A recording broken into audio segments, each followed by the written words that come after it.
वंदे मातरम, जय हिंद। हमारे एक व्यूवर हैं जिनका कमेंट हमारे चैनल पर दलजीत ऑफिशियल के नाम से आया है।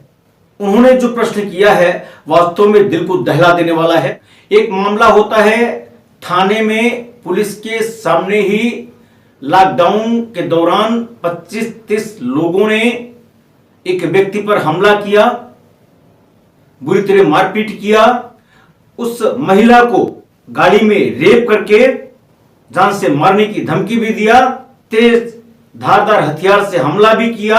और इतना सब होने के बाद जो वहां के डीएसपी साहब थे उन्होंने एफआईआर दर्ज नहीं करवाई, उल्टे झूठे केस में जो विक्टिम थे उनका ही 107, 151 आज धाराओं में एक तरफा चालान किया। जो हमारे व्यूवर हैं उनका कहना है कि डीएसपी ने अपने पद का दुरुपयोग करते हुए दोषियों का बचाव किया, और न केवल बचाव किया बल्कि जो पीड़िता है उसको न्याय पाने से, उसके मूल अधिकार से उसको वंचित कर दिया। आरटीआई से उन्होंने सीसीटीवी फुटेज तो प्राप्त की, परंतु अब वो ये जानना चाहते हैं कि क्या आरटीआई एप्लीकेशन के माध्यम से उन डीएसपी साहब की लोकेशन, कॉल डिटेल एक्सेट्रा मिल सकती है क्या और कैसे।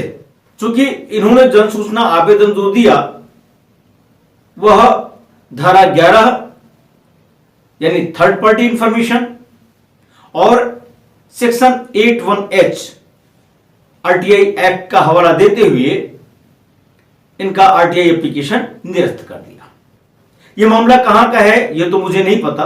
आपको याद होगा हमने एक वीडियो डाली थी, वह इस बिंदु पर थी कि यदि कोई पब्लिक सर्वेंट अपने पद का दुरुपयोग करता है तो उसके विरुद्ध हमें क्या करना चाहिए। सीधी सी बात है, एफआईआर स्टेट जब सैंक्शन करती है तभी पब्लिक सर्वेंट के अगेंस्ट एफआईआर लॉन्च हो सकती है। लेकिन यदि पब्लिक सर्वेंट ने अपने पद का दुरुपयोग करते हुए ऐसा कृत्य किया जो उसके दायित्व में नहीं आता, उसके ड्यूटी के निर्वहन में नहीं आता, तो वह पब्लिक सर्वेंट के लिए जो प्रोविजन है उसका संरक्षण प्राप्त करने का अधिकारी नहीं है। ऐसा अभिमत माननीय उच्चतम न्यायालय ने और माननीय उच्च न्यायालयों ने कई मामले में दिया है। अभी कुछ दिन पहले हमने एक वीडियो डाली थी, स्क्रीन पर भी हम शेयर करते रहे हैं और डिस्क्रिप्शन में भी है वो। यानी एक काम तो ये कि उन्होंने पद का दुरुपयोग किया है, आपको उनके विरुद्ध एफआईआर दर्ज करानी चाहिए।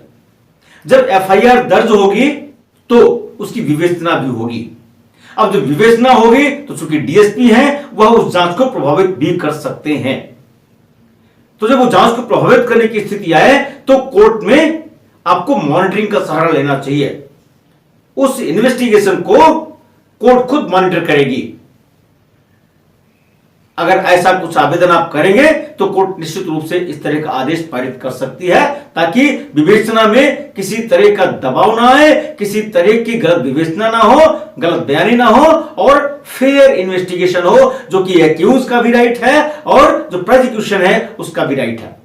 लास्ट में एक सवाल जो आपने पूछा है कि सेक्शन 81H और सेक्शन 11 का हवाला देते हुए आरटीआई वो हर मामले में लगभग खारिज कर देते हैं। जन सूचना अधिकारी जब किसी भी मामले का निस्तारण करते हैं तो अपने न्यायिक विवेक का इस्तेमाल उनको करना चाहिए, और इसीलिए न्यायिक विवेक का इस्तेमाल करने का तात्पर्य यह है कि 81H कैसे उनको बाधित कर रही है इसको देने में, और धारा 11 कैसे बाधित कर रही है इसका वो उल्लेख करेंगे। अगर मात्र मैकेनिकल वे में लिख दिया मशीन की तरह से कि सेक्शन 81H से बाधित है, धारा 11 से बाधित है, तो मामला वहां पर दूसरा बन जाएगा। आपको फिर अपील में जाना चाहिए और आपको मैं याद दिलाऊं, अभी गुजरात हाई कोर्ट ने और मद्रास हाई कोर्ट ने भी इसी बात को लेकर के जन सूचना अधिकारी पर फाइन इंपोज किया है, पनिशमेंट की भी सिफारिश किया हुआ है। यानी जन सूचना अधिकारी इम्यून नहीं है, कानून के अंतर्गत ही वो काम करेंगे।